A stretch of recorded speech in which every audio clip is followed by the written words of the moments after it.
So does harvesting a field of wheat actually kill more animals than raising a cow? You hear it all the time, right? It's probably one of the most common and most heated arguments against veganism. This idea that a plant-based diet somehow causes more death and destruction than a meat-based one. So today we're going to break that argument down. You've definitely seen this somewhere, maybe in a YouTube comment section, or maybe it came up at a family dinner. I mean, it's a pretty wild claim, and it's designed to stop you in your tracks. It basically suggests that trying to avoid harming animals is not only pointless, but actually makes things worse. But where does this argument actually come from? Is it based on solid evidence, or is there something else going on? Well, that's what we're going to do in this explainer. We're going to peel back all the layers of this claim, looking at the numbers, the ethics, and even the psychology of why this debate gets so incredibly intense. All right, so let's dive right into the most direct counter-argument you'll hear. And it all starts with one simple question. Where are all of these crops actually going? Okay, this right here, this one fact kind of changes the whole conversation. The vast majority of crops we grow, we're talking more than 75% of the world's grains and soy, they're not going into your tofu or your veggie burgers. Nope, they're being grown to feed the billions and billions of animals that are raised for meat, dairy, and eggs. And that points to this huge inefficiency in the system. According to the World Resources Institute, you have to put in, on average, 24 calories of harvested crops just to get 1 single calorie of food from an animal. And for something like beef, that number can shoot up to 100 to 1. It's just not a very efficient process. So here's the real kicker. Eating animal products doesn't let you sidestep crop deaths. It actually multiplies them. Think about it. Every single calorie you get from meat represents so many more calories from plants that had to be grown and harvested first. So a diet that includes meat is responsible for the accidental deaths from the plants on your plate, plus this massively larger number of deaths from harvesting all the animal feed. Okay, but what about that big number you always see floating around, that 7.3 billion animals are killed by plant agriculture? Well, the researchers who actually looked into that number said it's clearly too high. They found that the original studies it came from were filled with, and I'm quoting here, dubious assumptions and calculation errors. And that's not even getting into the common sense idea that a lot of animals probably just run away from the loud noise of a giant harvester. Okay, so that's the numbers part, but let's shift gears a bit, because there's a whole other layer to this. The ethics. Because really, even if those crop death numbers were accurate, there's a huge moral difference between the types of harm we're talking about. And it really boils down to two key ideas: intentional harm versus incidental harm. Intentional harm is pretty simple. It's when you do something with the specific goal of causing that outcome. Incidental harm, on the other hand, is an unfortunate, unplanned side effect of doing something else. So let's apply that here.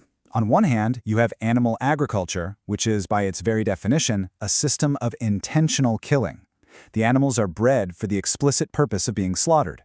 On the other hand, crop deaths are an accidental byproduct. The farmer's goal is to get the wheat, not to hurt a field mouse. And the whole point of veganism isn't about achieving some impossible standard of perfection. It's about reducing harm wherever it's possible and practical. And the scale of that intentional system, well, it's just mind-boggling. Globally, more than 80 billion land animals are deliberately killed for food every single year. That number really puts the whole debate about accidental deaths into perspective, doesn't it? Here's a really simple way to think about it. As a society, we don't ban cars even though we know, tragically, that around 40,000 people die in accidents every year. We see it as an incidental risk. But if someone intentionally uses their car to kill someone, well, that's a completely different story, ethically and legally. The intent behind the action changes everything. All right, but we can't just talk about animals dying during a harvest. We've got to zoom way out and look at the bigger picture. What is the single biggest threat to wildlife all across the planet? Well, a huge study out of Oxford University found something pretty shocking. Animal agriculture uses an incredible 83% of all the farmland on the globe, but it only gives us about 18% of our calories. It's just a wildly inefficient way to produce food.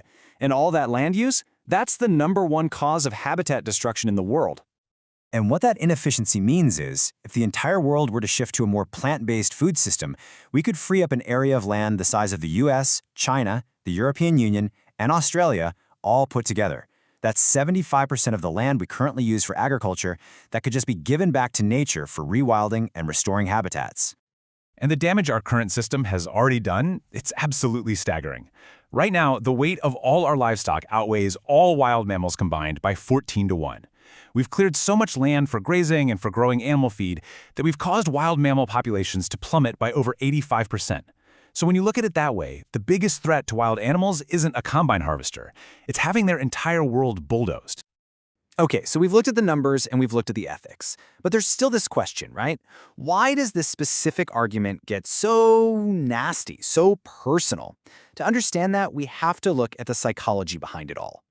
I mean, really, what is it about someone else choosing not to eat meat that can provoke such a strong, sometimes angry, and really defensive reaction from people? It's a fascinating question, and it turns out psychology actually has an answer. There's a term for this. It's called meat-related cognitive dissonance. It's that uncomfortable mental static you feel because of what some call the meat paradox. See, most of us love animals, right? We'd never want to hurt a dog or a cat. But we eat other animals. And that contradiction creates this internal conflict, this discomfort. And to deal with that uncomfortable feeling, our brains come up with all these little tricks to make it go away. We might deny responsibility. Hey, I don't kill them myself. We might find justifications. It's natural, it's what we've always done, or we might just ignore it. And this is where the whole crop deaths argument fits in so perfectly. It's this clever justification that lets you flip the script and feel like you're actually making the more ethical choice, which resolves that inner conflict. And believe it or not, this defensiveness can get really intense. Some pretty shocking research has found that the prejudice people feel toward vegans can be incredibly strong. In some cases, even more negative than the racism expressed toward Black people. And that bias is at its absolute strongest against vegans who say they're doing it for the animals, which suggests their choice is seen as a kind of moral threat that really triggers that deep, uncomfortable dissonance. And that really leaves us with one last question to think about. When this topic comes up and you feel that flash of anger or defensiveness, it's worth asking, why? Why does someone else's choice cause so much personal distress? Is it really about them? Or is it telling you something about the uncomfortable questions their choice brings up inside yourself?